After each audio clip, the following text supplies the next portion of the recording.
Bom dia, pessoal. Estamos aqui de volta, ok?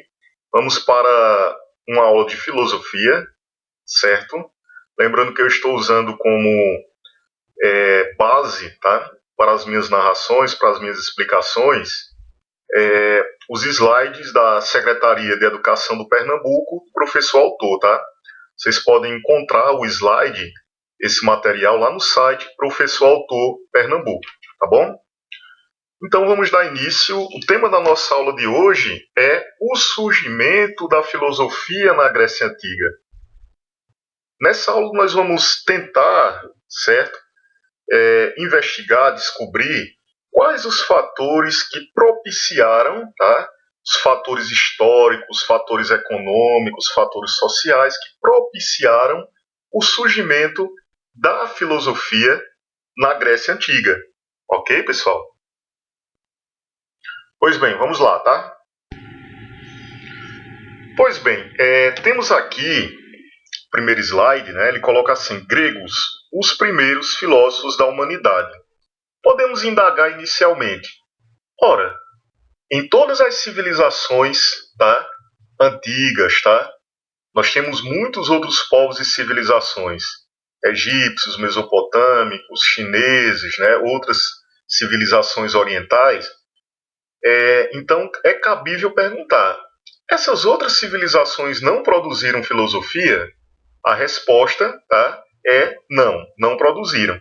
A filosofia ele é um pensamento natural, entre aspas, natural, né? Natural no que diz respeito ao surgimento, à origem. Ele é de origem propriamente grega. Tá? Então, na história humana, antes da civilização grega, nós não podemos afirmar que existia filosofia. Tá? Esses outros povos, eles produziram o que nós vamos chamar de sabedoria. Eram conhecimentos ligados à vida prática, ensinamentos, tá? Mas esse pensamento específico, racional, nesse molde que chamamos de filosofia, ele é propriamente grego, ok? Então, de fato, os gregos foram os primeiros filósofos da humanidade, certo? Vamos para o próximo aqui. Como os gregos eles definiam filosofia? Seria uma forma de conhecimento capaz de explicar as diversas mudanças e maravilhas que ocorriam na natureza. Mas, Arlisson, como assim, Arlisson? Na natureza? Sim, pessoal, vamos fazer essa primeira distinção. Na Grécia Antiga, ok? Assim como o mito buscava a origem das coisas, né? A origem da Terra, de onde veio os elementos naturais, os fenômenos naturais, a filosofia ela tem também essa abordagem em sua origem. Ela busca, tá? Os primeiros filósofos chamados pré-socráticos, eles vão tentar buscar explicações de onde surgiram as coisas, tá? De onde surgiu a Terra, tá? Qual o princípio que gera, tá? O princípio gerador da origem das coisas, certo? Ou o cosmos. A gente vai ver com mais calma adiante. Então, o slide aqui, a abordagem dele é essa mesmo, tá? Então, um conhecimento, uma forma de conhecimento capaz de explicar as diversas mudanças e maravilhas que ocorriam na natureza. Então, a filosofia ela vai ter como preocupação inicialmente a natureza, tá? Como nasceu a filosofia? A filosofia possui um conteúdo ao nascer. É uma cosmologia. Opa, pessoal, vamos gravar aqui esse nome, ó, cosmologia. Ele está desmembrado para tentar explicá-lo. Cosmos, né, um mundo ordenado e organizado. E logia, a lógica, o pensamento racional, discurso racional ou conhecimento. Então, a cosmologia nada mais é do que um conhecimento, então a busca do conhecimento da lógica do mundo, tá? Como a natureza funciona, como o mundo natural está ordenado, tá certo? Então, os primeiros filósofos eles vão ser chamados de cosmologistas, tá? Porque eles vão tentar, através da filosofia do pensamento, tentar identificar o princípio que rege o mundo, o princípio que rege a natureza, tá certo? Assim a filosofia nasce como conhecimento racional da ordem do mundo ou da natureza, tá ok? O pensamento filosófico, em sua origem, tinha como traços principais tendência à racionalidade, isto é, a razão e somente a razão, com seus princípios e regras, é o critério da explicação de alguma coisa. Opa, Arlisson, eu estou entendendo, porque o mito, né, ele não se baseia, ele não está fundamentado na razão, né? Já a filosofia é um pensamento, tá, em contraposição ao mito, que vai buscar a explicação das coisas, do mundo, as verdades, tendo como parâmetro a razão, a racionalidade, não é isso? Então, temos aqui tendência à racionalidade, isto é, a razão e somente a razão, com seus princípios e regras, é o critério da explicação de alguma coisa. Então, é isso que vai diferenciar a filosofia do mito, tá bom? Exigência de que o pensamento apresente, tá, suas regras de funcionamento. Olha, já tem uma diferença em relação ao mito. No mito não se questiona. O mito são verdades não questionáveis, porque são verdades reveladas a partir de quê? Da ação dos deuses, tá bom? Então, até hoje, se nós pegarmos os dogmas religiosos, nós não questionamos, por exemplo, vamos pegar como referência a Bíblia, ou se acredita ou não se acredita. Não se busca os fundamentos racionais, tá, da mitologia presente na Bíblia, não se busca. Tá? Isto é, o filósofo é aquele que justifica suas ideias, provando que segue regras universais de pensamento. Para os gregos, é uma lei universal do pensamento que a contradição indica um erro ou falsidade. Uma contradição acontece quando afirmo e nego algo sobre a mesma coisa. Assim, quando uma contradição aparecer numa exposição filosófica, ela deve ser considerada falsa. Opa, nós temos aqui um dos principais fundamentos da filosofia grega, que é o pensamento ou raciocínio lógico, tá? Os gregos, eles partiam sim de uma linguagem lógica, tá certo? Para produzir filosofia e para demonstrar que seus argumentos, que seus pensamentos, eles possuíam um sentido racional, ok? Vamos lá, continuando. Tendência à generalização, isto é, mostra-se que uma explicação tem validade para muitas coisas diferentes, porque, sob a variação percebida pelos órgãos de nosso sentido, o pensamento descobre semelhanças e identidades. Eita, professor, agora complicou, né? Vamos lá, vamos destrinchar isso passo a passo, ok? Tendência à generalização. O que seria essa generalização? Uma verdade produzida pelo pensamento filosófico, ela tem caráter geral, tá? Ela tem que ser uma verdade comprovável aqui ou em qualquer espaço ou em qualquer lugar, tá? Então, como ele diz, mostra-se que a explicação tem validade para muitas coisas diferentes através de um raciocínio lógico, ok? Sob a variação percebida pelos órgãos dos nossos sentidos. Então, é a busca de verdades gerais que se pautem em um raciocínio, tá, submetido à crítica e que tenha validade, tá? Não só a partir do que eu estou explicando para esse lugar, para essa realidade, mas que esse raciocínio ele seja aplicável para outras situações, tá? Sempre pautado na racionalidade, na lógica, ok? A filosofia nasceu fortalecida por fatos históricos. É aqui que a nossa aula tem uma abordagem bem interessante, tá? Que ao acontecerem, contribuíram para esclarecer diversas modificações ocorridas. Como assim, Arlisson? Me explique isso aí. Ora, a filosofia, ela tem fatores históricos, ok? Que vão estar relacionados ao seu surgimento e ao seu desenvolvimento na Grécia. Vamos ver quais são esses fatores, pessoal? Fatos históricos que marcaram o nascimento da filosofia. Então nós temos aí alguns fatos, tá? Então a filosofia ela não surgiu espontaneamente, né? Porque, por exemplo, outras civilizações, outros povos ainda nesse período não desenvolveram esse tipo de pensamento que é a filosofia. Então, por que especificamente na Grécia? Porque nós temos alguns aspectos históricos, ok? Que contribuíram decisivamente para o surgimento e o desenvolvimento específico desse tipo de pensamento que é a filosofia. Quais são eles? Vamos ver aqui as viagens marítimas, tá?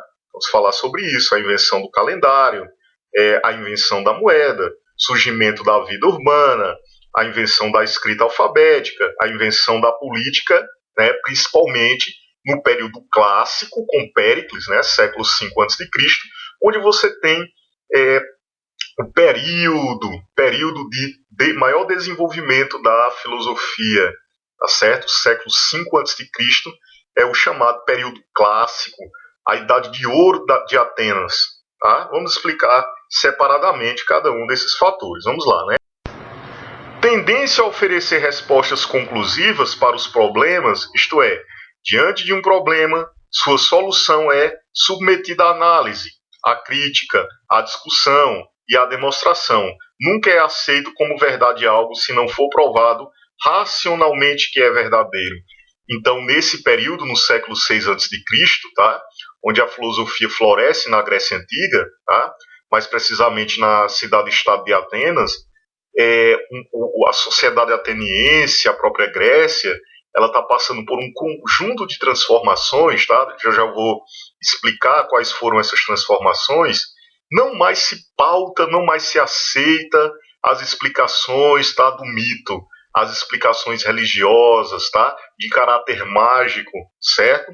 Então se busca um conhecimento crítico, demonstrativo, em que as explicações possam ser comprovadas por um raciocínio ou um pensamento pautado na razão, tá bom?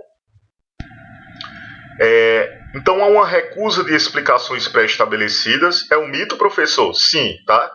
Os gregos não aceitam mais as verdades das tradições ou da tradição mitológica. Busca-se sim, tá? Fundamento racional das coisas, da origem das coisas, tá? Portanto, exigência de que para cada problema seja investigada e encontrada a solução própria exigida por ele, tá? Uma solução humana, tá? Principalmente a partir de Sócrates, ou uma solução ao menos racional com os filósofos pré-socráticos. Então, as viagens marítimas, Arlisson, por que as viagens marítimas contribuíram para o surgimento da filosofia? Vamos lá, tá? Navegando por territórios antes desconhecidos, os gregos perceberam que as criaturas imaginárias criadas pela mitologia grega não eram reais e que também não existiam deuses em outras regiões, como sugeria a mitologia. O que existia de fato eram seres humanos. Também concluíram que os mares não eram moradia de monstros e de outros seres. Com as viagens, o mundo perdeu seu caráter mítico ou lendário. Os exploradores descobriram um mundo repleto de belezas e conhecimentos. Seu surgimento foi sendo esclarecido pouco a pouco. Mistério este que a mitologia já não conseguia explicar. Ora, os gregos, né, ao explorarem o mundo, principalmente para realizarem trocas comerciais, ok? Com os fenícios, ou com os egípcios, ou com outros povos da própria Mesopotâmia, eles tiveram contato com culturas diferentes, com religiões diferentes. Então, o aspecto egocêntrico, místico, né, ou seja, eles descobriram que outros povos tinham explicações para as mesmas perguntas. Qual a origem do homem? Quem fez a Terra? Então, eles, a partir desses contatos, eles desmistificaram, tá, que não só existiam suas explicações místicas sobre o mundo, mas também outros povos e culturas produziram explicações diferentes. Isso vai fazer com que os gregos questionem o seu próprio mito. Será que o nosso mito é verdade? Será que, enfim, por que só o nosso mito é verdadeiro e o deles não? Os nossos deuses são verdadeiros e os deles não, tá? Então essa desreferencialização do próprio mito grego, tá, faz com que os gregos questionem seu próprio mito. E também, né, o próprio fato de ir aos mares, como ele coloca aqui, várias histórias, lendas e mitos, elas são colocadas, né, como não sendo verdades, porque os gregos vão aos mares, conhecem outras culturas, outros povos, e todas as explicações mágicas, místicas, vão sendo aí tá, colocadas para trás, tá bom, pessoal? Vamos aqui. Invenção do calendário. Ora, nós vamos abordar aqui um conjunto de aspectos, né, que a partir do comércio os gregos vai contribuir dentro da civilização grega para o desenvolvimento do pensamento lógico racional, tá? Nós vamos falar das moedas, né, porque vai contribuir para que os gregos eles adquiram um raciocínio abstrato, já que o dinheiro, né, é uma representação abstrata. As trocas comerciais, né? Enfim, vamos falar de algum desses aspectos, começando pelo calendário. A invenção do calendário. Os gregos aprenderam, né, que era possível contar o tempo das estações do ano, definindo quando e de que forma aconteciam as mudanças do clima e do dia. Notaram também que as transformações pelas quais o tempo passava ocorriam espontaneamente e não por intervenções divinas. A invenção do calendário, tá?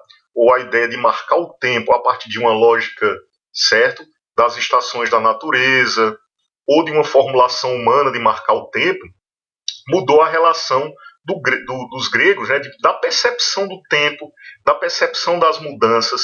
Então, passou a ser referência, tá, no calendário grego, certo, a marcação através das mudanças naturais que acontecendo ao longo do ano, e não mais tendo como referência a criação dos deuses, os mitos e as lendas, ok? A invenção da moeda, como eu já antecipei aqui, né, pessoal? Os gregos aprenderam a arte de negociar, não mais se efetuava o comércio e a mercadoria, aceitando-se como pagamento a troca por mercadoria semelhante, tá? Não mais se trocava um produto natural por outro, enfim. Então se criou a moeda como parâmetro para comercializar.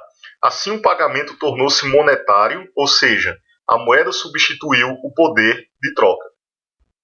Sim. Mas, professor, mas em que aspecto a questão da moeda, né? Ora, é porque, pessoal, a moeda, vamos entender o seguinte, o raciocínio, tá, abstrato, matemático, tá?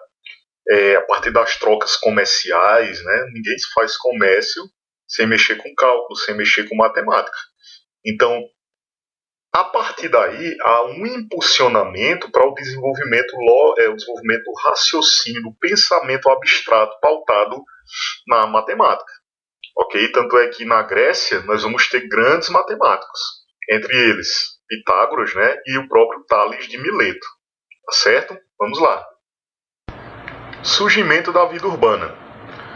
O desenvolvimento da cidade trouxe aos gregos uma situação financeira mais igualitária. O prestígio social, que antes era benefício de apenas algumas famílias, diminuiu. As artes ganharam patrocinadores, o que estimulou o surgimento de novos artistas. Ocorreu também a invenção da escrita alfabética. Tá? Vamos aqui, eu quero abrir aqui um parênteses para falar sobre a escrita alfabética. A escrita é muito importante, pessoal, na questão do desenvolvimento da filosofia. Tá? Os gregos, tá, eles, a partir do contato com os fenícios, principalmente com os fenícios, né, que foram um dos primeiros povos a desenvolver a escrita, os gregos eles também adotam um parâmetro de se comunicar de forma escrita. Ora, para a organização de ideias, de pensamento, de raciocínio, nós sabemos que é muito importante a questão da escrita. Então, a escrita pode ser destacada, sim, como um fator primordial para o desenvolvimento da filosofia. Tá? O que levou os gregos a se expressarem, né, através da escrita de forma mais clara. Isso colaborou para que suas ideias fossem melhor compreendidas e difundidas pelo mundo afora, levando a sabedoria às pessoas. E também uma própria maneira, né, dos gregos transmitirem seus conhecimentos. Né? Então, a Grécia ela está se transformando, tá? A partir, principalmente do século VI a.C., a Grécia vai, a partir dos contatos comerciais, enriquecer bastante. Tá? Eu já estou ligando aqui a explicação sobre a origem da democracia na cidade-estado de Atenas, o modelo oligárquico, tá? Modelo oligárquico do chamado período arcaico da história grega, ou seja, em que poucas pessoas administravam, poucas pessoas governavam, ele está ficando para trás a partir desses contatos dos gregos com outros povos, do enriquecimento comercial, tá? E de alguns conflitos que vão ocorrer, tá certo? Eu não vou detalhar porque é mais uma abordagem estritamente da história, mas que estão conduzindo a cidade-estado de Atenas a um modelo democrático, ou seja, ao modelo em que a participação política vai ser expandido para um maior número de pessoas. Esse modelo, como nós sabemos, ele se chama democracia. Tá? Vamos lá.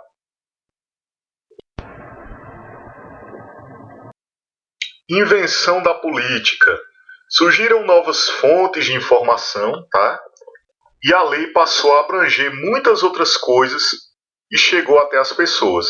Criou-se uma área pública voltada para discursos e debates. Vou já explicar um pouco como eram esses locais públicos, tá? Na Grécia. Local no qual os gregos debatiam e pregavam suas ideias a respeito da política. Pessoal, aqui é o que estou falando, tá? A sociedade arcaica, tá? Sociedade grega, as diversas cidades e estados gregas no período arcaico, se caracterizavam ou por monarquias, tá? Em que apenas um rei governa e os demais súditos obedecem, ou por oligarquias, pequeno grupo de pessoas no poder, como se caracterizava, por exemplo, a cidade-estado de Esparta.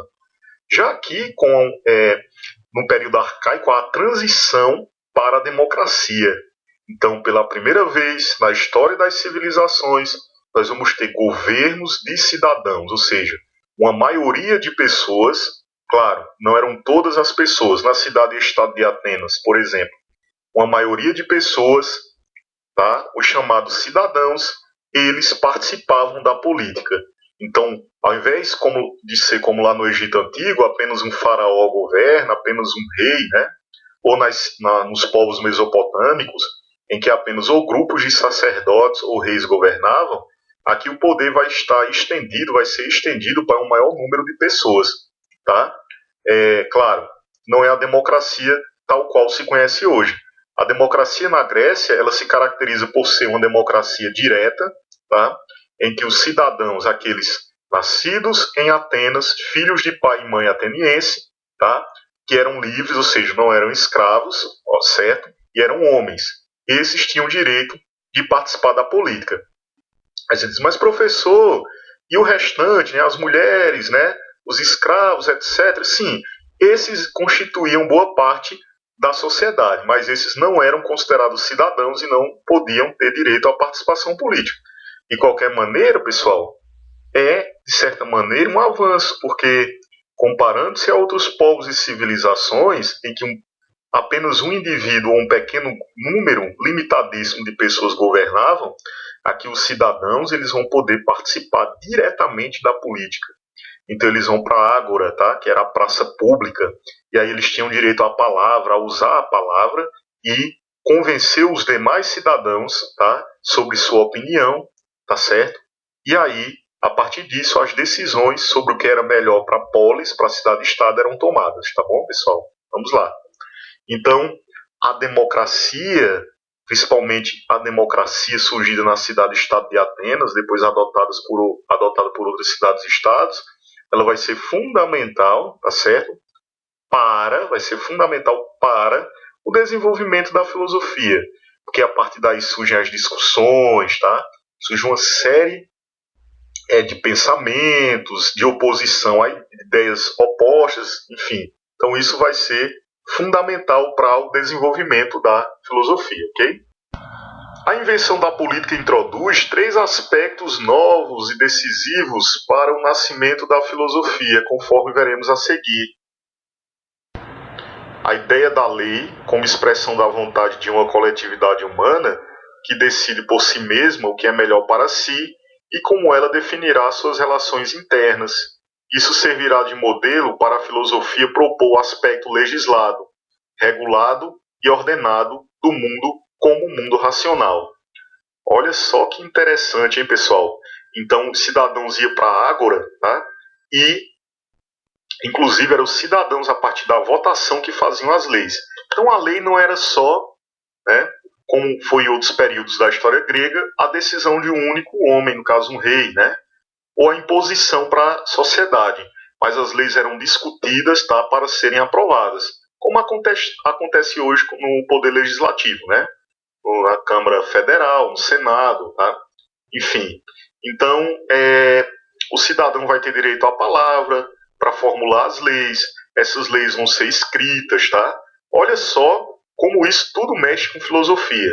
Inclusive, o filósofo Platão escreveu um livro chamado A República, na qual, para ele, o modelo ideal, aqueles que deveriam governar, deveriam estar à frente do poder, seriam os filósofos, seria a sociedade perfeita, tá? Seria uma república governada por filósofos, tá bom?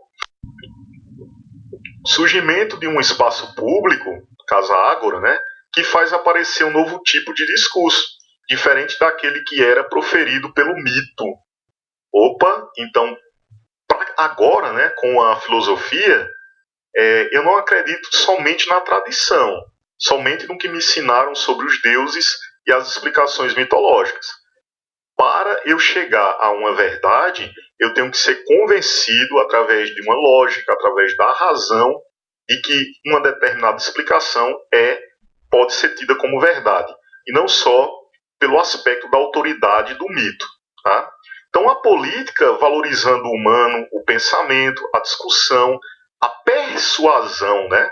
Olha aí a questão da retórica, né? Que os gregos, inclusive, estudavam, né, nas escolas de Atenas a arte da retórica, a arte de convencer o outro através de explicações lógico-racionais. E a decisão racional passou a valorizar também o pensamento racional e criou condições para que surgisse o discurso filosófico, que é um discurso também pautado na lógica e na razão. Tá? A política estimula um discurso que procura ser público, ensinado, transmitido, comunicado e discutido. A ideia de um pensamento que todos podem compreender e discutir, que todos podem comunicar e transmitir, é fundamental para a filosofia.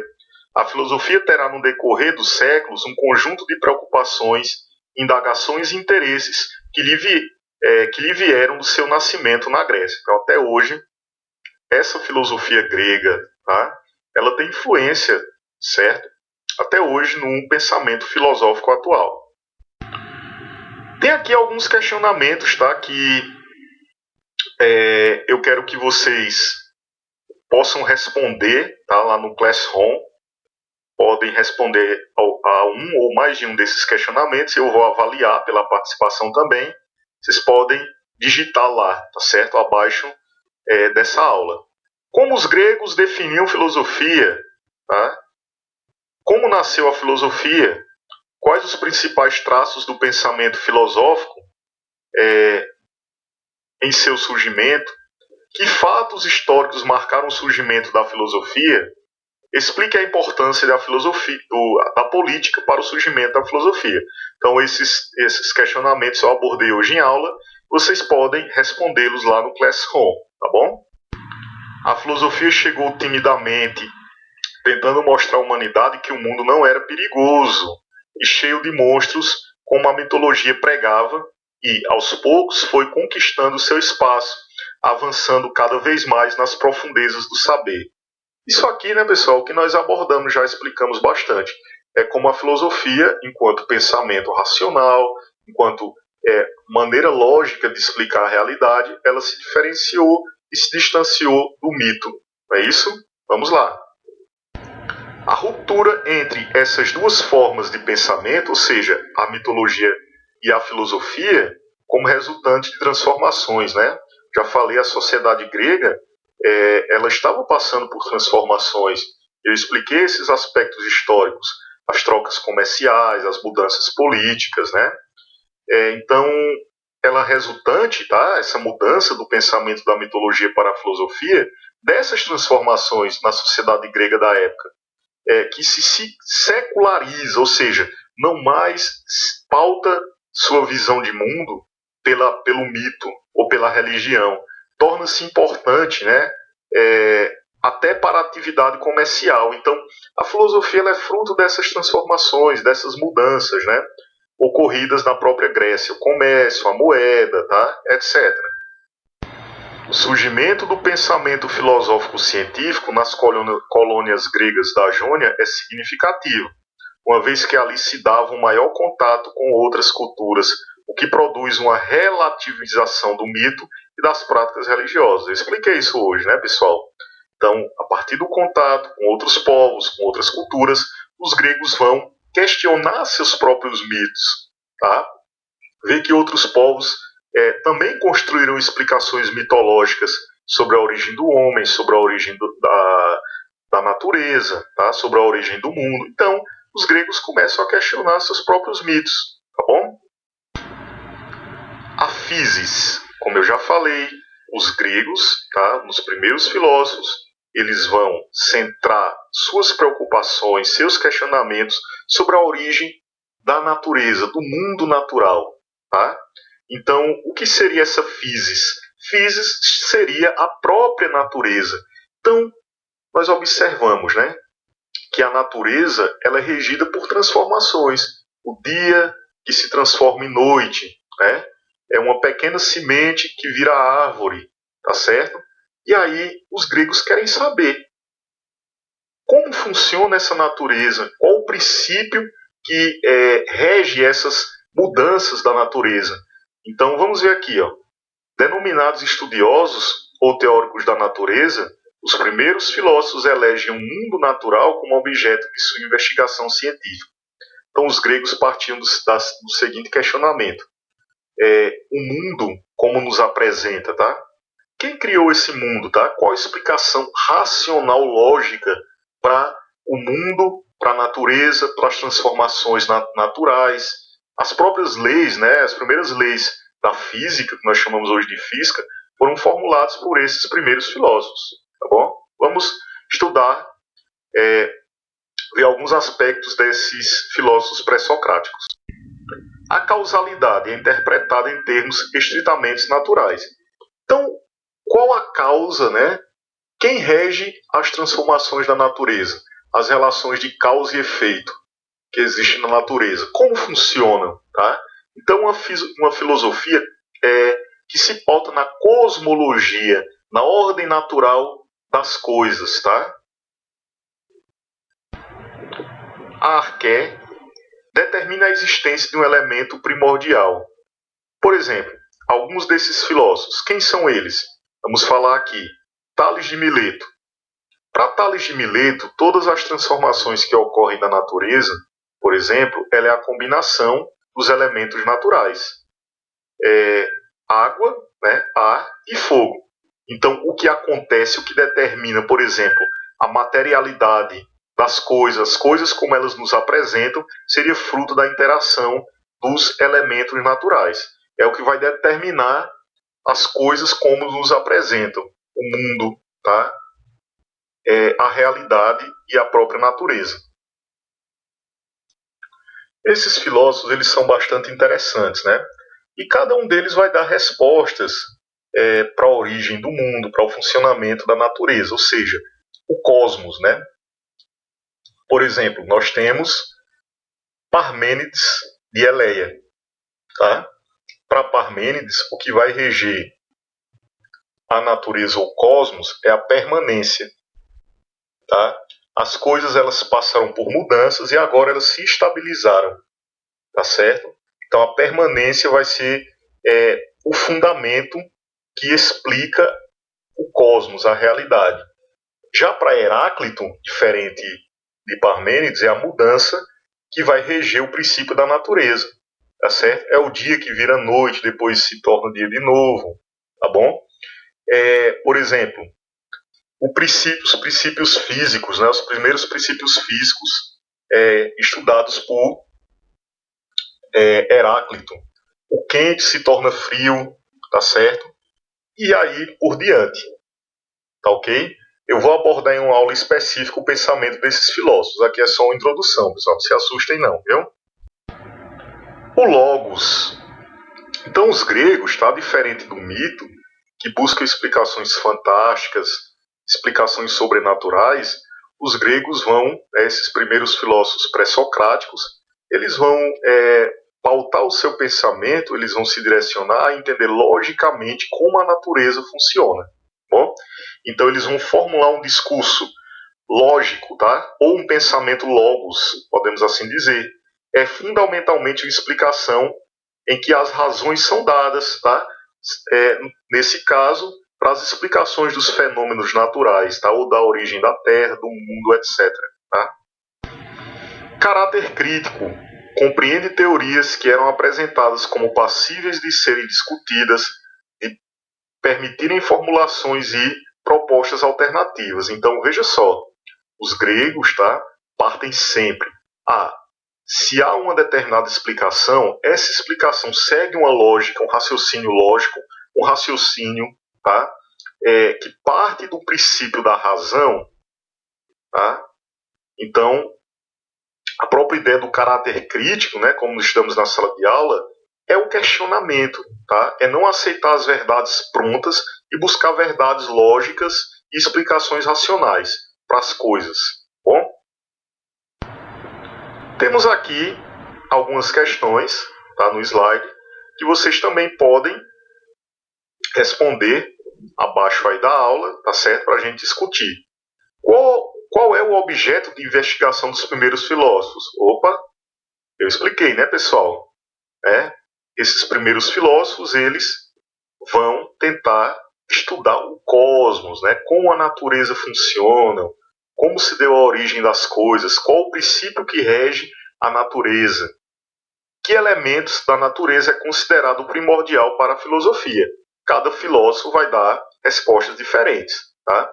Por exemplo, o próprio Pitágoras, ele vai dizer que a natureza, ela funciona e se organiza em caráter lógico-matemático. Então, o que vai estar por trás do funcionamento da natureza seria a razão matemática. Qual a importância do cosmos para a filosofia? Vamos tentar entender o que é esse cosmos, né?